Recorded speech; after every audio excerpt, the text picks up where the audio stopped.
আপনারা জানেন কি আজ ন্যাশনাল ভোটার্স ডে, সেই উপলক্ষে প্রধানমন্ত্রী নরেন্দ্র মোদীর তরফ থেকে একটি সম্মেলনের আয়োজন করা হয়েছে দেশের ৫,০০০-এরও বেশি জায়গায়। নব মতদাতা সম্মেলন এবং বাগুইআটির ছবি আপনারা এই মুহূর্তে দেখছেন, জোড়া মন্দিরের ছবি দেখছেন, সেখানেই সম্মেলনের আয়োজন করা হয়েছিল এবং এই সম্মেলনের আয়োজন করা হবে বলে আগে পুলিশের কাছে চিঠি দেওয়া হয় পারমিশন নেওয়ার জন্য, কিন্তু পুলিশ কোনো পারমিশন দেয়নি। আর তারপর আজ যখন এই সম্মেলন চলে, আজ যখন এই অনুষ্ঠান চলে, তখন পুলিশি বাধা আসে এবং তারপর বাগুইআটি জোড়া মন্দির চত্বরে ধুন্ধুমার কাণ্ড। শুধুমাত্র বাগুইআটি নয়, শ্যামবাজারেও একই ছবি আমরা দেখতে পাচ্ছি। আগে একটু বাগুইআটি জোড়া মন্দিরের দিকে নজর রাখি, যে ছবি আপনারা দেখতে পাচ্ছেন, বিক্ষোভ দেখাচ্ছেন সেখানে কয়েকজন কর্মী সমর্থক। আমরা কথা বলবো, আমাদের প্রতিনিধি রঞ্জিত ধর রয়েছেন সঙ্গে। রঞ্জিত,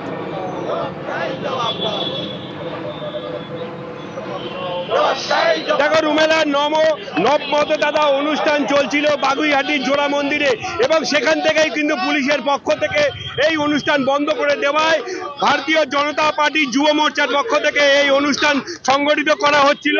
এবং পাশাপাশি তোমাকে জানিয়ে রাখি, যখন অদূরেই রয়েছে সেই মঞ্চ এবং সেখানে লাগানো হয়েছিল এলইডি টিভি এবং সাউন্ড সিস্টেম, এবং পুলিশের পক্ষ থেকে সেই অনুষ্ঠান বন্ধ করে দেয়। এবং তারপরেই কিন্তু যুব মোর্চার পক্ষ থেকে জানানো হয় যে কি কারণে বন্ধ হয়েছে, কিন্তু পুলিশের পক্ষ থেকে জানানো হয় যে অনুমতি নেওয়া হয়নি।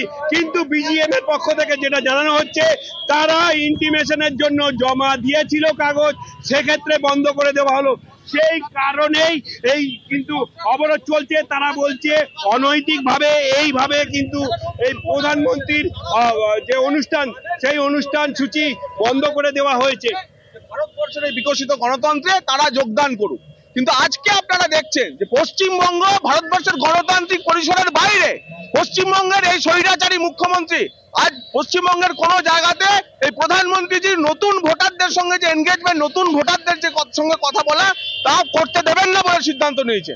তাই পশ্চিমবঙ্গের বিভিন্ন প্রান্তের মতো এখানেও এই থানা সকাল থেকে উঠে আমাদের প্রোগ্রাম ভণ্ডুল করার জন্য এসেছে। সম্পূর্ণভাবে থানাকে জানিয়ে প্রধানমন্ত্রীজির ভাষণ শোনার জন্য যতটুকু অনুমতি প্রয়োজন আমরা ততটুকু অনুমতি নিয়েছিলাম। ভারতবর্ষের প্রধানমন্ত্রীর অনুমতি ভাষণ শোনার জন্য আমার কিসের অনুমতি লাগবে? যদি অনুমতি নাও থাকে, রাজ্য পুলিশের ব্যবস্থা করা উচিত তাকে প্রধানমন্ত্রীর ভাষণ শোনাবে। আমরা যে ব্যবস্থা অনুসরণ করা দরকার সমস্ত ব্যবস্থা অনুসরণ করে আজকে করেছি এবং বাধ্য হয়ে গণতান্ত্রিক পথে আমাদের এই রাস্তা নিতে হয়েছে। আমরা পথ অবরোধ করেছি, মানুষের যে কষ্ট যদি হয় তার জন্য আমরা ক্ষমা চেয়ে নিচ্ছি, কিন্তু মনে রাখতে হবে যে এই গণতান্ত্রিক পরিসরে মমতা ব্যানার্জির এই শাসন বেশি দিন চলবে না।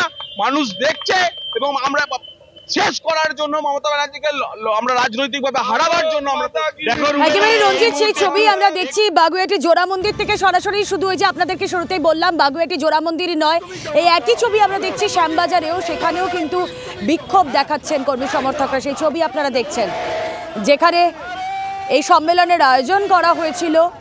নব মতদাতা নতুন ভোটার যারা রয়েছেন, সেই নতুন ভোটারদের সঙ্গে ভার্চুয়ালি পরিচয়পর্ব করা সম্মেলনের আয়োজন করা হয়। সেখানে পুলিশি অনুমতি না থাকায় বিক্ষোভ, সেই ছবি আপনারা দেখছেন।